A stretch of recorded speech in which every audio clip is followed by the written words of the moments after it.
ನಗರದ ರೈತ ಸಭಾಂಗಣದಲ್ಲಿ ಡಾಕ್ಟರ್ ಜಿ ಮಾದೇಗೌಡರವರ ಪ್ರತಿಷ್ಠಾನ ಮತ್ತು ಭಾರತೀಯ ಎಜುಕೇಷನ್ ಟ್ರಸ್ಟ್ ವತಿಯಿಂದ ಜಿ ಮಾದೇಗೌಡರವರ 24ನೇ ವರ್ಷದ ರಾಜ್ಯ ಮಟ್ಟದ ಡಾಕ್ಟರ್ ಜಿ ಮಾದೇಗೌಡರವರ ಸಮಾಜ ಸೇವಾ ಮತ್ತು ಸಾವಯವ ಕೃಷಿಕ ಪ್ರಶಸ್ತಿ ಪ್ರದಾನ ಸಮಾರಂಭ ಜರುಗಿತು.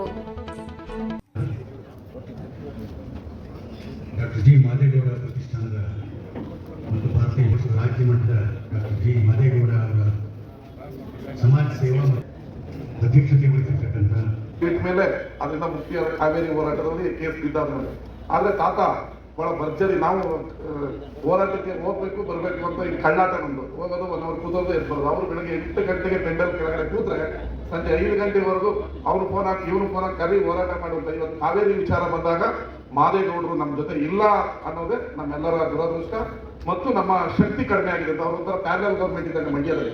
ಈಗ ನಾನು ಸರ್ಕಾರದಲ್ಲಿ ನೀರು ಬಿಟ್ಟಾಗ ಬಿಡಬೇಡ ಅಂತ ಹೇಳ್ಬೇಕು, ಬೆಂಗಳೂರು ಕೇಳಿದ್ರೆ ಯಾಕೆ ಹಂಗೆ ಹೇಳುತ್ತಲ್ಲ ಟಿವಿಲಿ ಅಂತ. ಮೊನ್ನೆ ನಾನು ಹೇಳಿದೆ ತಮಿಳುನಾಡು ನೀರು ಬಿಟ್ಟಾಗ ಬಿಡಬಾರ್ದು ಅಂತ ಅದೇನೋ ಹೊಸ ಶಾಸಕ ಸ್ಟೇಟ್ಮೆಂಟ್ ಹೊಡೆದೆ ಎಲ್ಲ ಟಿವಿಲಿ ಟಮಾರ ಅಂತ ಬಂದು ಬೆಂಗಳೂರು ಹೋದಾಗ ಕೇಳ್ತಾರೆ ನೀನೇ ಹಿಂಗೆ ಹೇಳ್ಬಿಟ್ರೆ ಸರ್ಕಾರಕ್ಕೆ ಮುಜುಗರ ಅವರು ತಾತ ಇದ್ರೆ ತಾತನ ಕೀ ಕೊಡ್ಬೋದಾಯ್ತು ನೀವು ವರ್ಕ್ ಮಾಡೋರು ಹೌದಲ್ವ.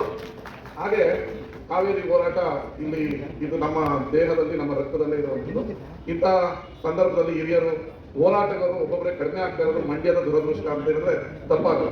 ಅವ್ರ ಹೆಸರಲ್ಲಿ ಪ್ರಶಸ್ತಿ ಕೊಡ್ತಾ ಇದ್ದೀರಾ, ಅದಕ್ಕೊಂದು ತೂಕ ಇದೆ. ಇಡೀ ರಾಜ್ಯದಲ್ಲೇ ಮಾದೇಗೌಡರು ಪ್ರಶಸ್ತಿ ಇದ್ರೆ ಅದಕ್ಕೊಂದು ತೂಕ, ವ್ಯಕ್ತಿತ್ವ, ಗೌರವ ಇದೆ. ಅದರ ಅನುಗುಣವಾಗಿ ಇವತ್ತು ಇಬ್ಬರು ಮಹನೀಯರಿಗೆ ಕೊಟ್ಟಿರೋದು ಇನ್ನಷ್ಟು ತೂಕವನ್ನ ಆ ಪ್ರಶಸ್ತಿ ಹೆಚ್ಚಿದೆ.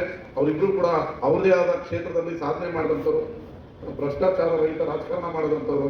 ಅವ್ರು ಹೇಳಿದ್ರು ನಾವೆಲ್ಲ ದುಡ್ಡಿಂದ ಗೆದ್ದು ಬಂದ್ವಿ ಅಂತ. ದುಡ್ಡಿಂದ ಗೆದ್ದು ಬಂದೆ ನಾನು ಅಂದ್ರೆ ಜನ ನಂತರ ಅದರಿಂದ ನಾನು ಆ ಸಾಲಿನಲ್ಲಿ ಇಲ್ಲ ಅಂತ ಇರೋದಕ್ಕೆ ನಾನು ಮಾತಾಡ್ಬೇಕಾಗ್ತದೆ ಕೆಲವೊಮ್ಮೆ. ಆ ಸಾಲಿನಲ್ಲಿ ಯಾಕಂದ್ರೆ ನಾನು ಬಿ ವೈಕುಂಠರಾಜು ಅವರ ಗರಡಿಗೆ ಬೆಳೆದಿದೆ. ನನಗೀಗ 40 ವರ್ಷ, 26 ವರ್ಷ ಪತ್ರಿಕೋದ್ಯಮದಲ್ಲಿ ಮೊನ್ನೆ ಪ್ರೆಸ್ ಕ್ಲಬ್ಗೆ ಓಟ್ ಹಾಕಕ್ಕೆ ಹೋಗಿದೆ. ನನ್ನ ಎಲ್ಲ ಸ್ನೇಹಿತರು ಸಿಕ್ಕಿದ್ರು. ನಾನು ಟಿವಿ ಚಾನಲ್ ಓನರು ಇರೋದು, ಪ್ಲಸ್ ಒಬ್ಬ ಪತ್ರಕರ್ತನಾಗಿ ಫೀಲ್ಡರ್ ಬಂದಿರೋದ್ರಿಂದ ಎಲ್ಲ ವಿಚಾರಗಳ ಅನುಭವ, ಕರ್ನಾಟಕದ ಮೂಲೆ ಮೂಲೆ ವಿಚಾರ ಗೊತ್ತಿರೋದ್ರಿಂದ DR ಪಾಟೀಲ್ ಅವರ ವ್ಯಕ್ತಿತ್ವ, ಅವರ ಹೋರಾಟ, ಅವರ ಸಾಧನೆ ಏನು ಅನ್ನೋದು, ಅವರ ನನ್ನ ಬಾಂಧವ್ಯ ಎಲ್ಲಾದರೂ ಟಿವಿ ಚಾನಲ್ ಮಾಲೀಕನಾಗಿ MD ಸ್ಥಾನದಲ್ಲಿ ಕೂತಾಗ ಇಡೀ ಕರ್ನಾಟಕದ್ದು ಮೊಬೈಲ್ಗೆ ಬರುತ್ತೆ. ಅದರಿಂದ ಎಲ್ಲಾ ವಿಚಾರಗಳು ನಮ್ಗೆ ಗೊತ್ತಿರುತ್ತೆ. ಏನು ಎತ್ತ ಈ ಊರಲ್ಲಿ ಏನಾಗ್ತದೆ ಹೇಗಾಗ್ತದೆ ಅನ್ನೋದು ವಿಚಾರ ಗೊತ್ತಿದೆ. ನಾನು 17ನೇ ವಯಸ್ಸಿಗೆ ರಾಜು ಪತ್ರಿಕೆಗೆ ಎಡಿಟರ್ ಆದರು.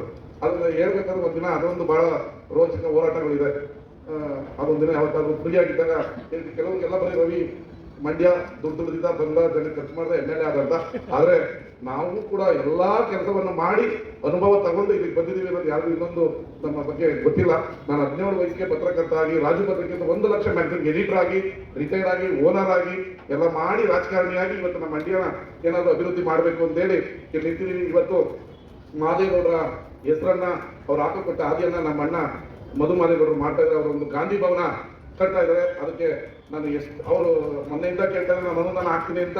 ಅವ್ರು ಹೇಳ್ದಂಗೆ ನೆನಪು ಬರ್ತದೆ. ಅದನ್ನು ಮಾತಾಡ್ತೀನಿ. ಈ ಸಾರಿ ಬಂದಿದ ತಕ್ಷಣ ಅದಕ್ಕೆ ಅನುದಾನ ಹಾಕಿ ಆ ಗಾಂಧಿ ಭವನವನ್ನು ಮುಚ್ಚುವಂತ ಕೆಲಸವನ್ನ ಮಾಡ್ತೀವಿ. ಈ ಕೂತಿದಾಗ ಎಲ್ಲರೂ ಸಬ್ಸ್ಕ್ರೈಬ್ ಬಟನ್ ಮೇಲೆ ಕ್ಲಿಕ್ ಮಾಡಿ ಹಾಗೂ ನಮ್ಮ ಹೊಸ ವಿಡಿಯೋ ನೋಟಿಫಿಕೇಶನ್ಗೋಸ್ಕರ ಪಕ್ಕದಲ್ಲಿ ಕಾಣುವ ಬೆಲ್ ಬಟನ್ ಮೇಲೆ ಕ್ಲಿಕ್ ಮಾಡಿ ಹಾಗೂ ಲೈಕ್ ಮಾಡಿ, ಶೇರ್ ಮಾಡಿ, ಕಮೆಂಟ್ ಮಾಡಿ.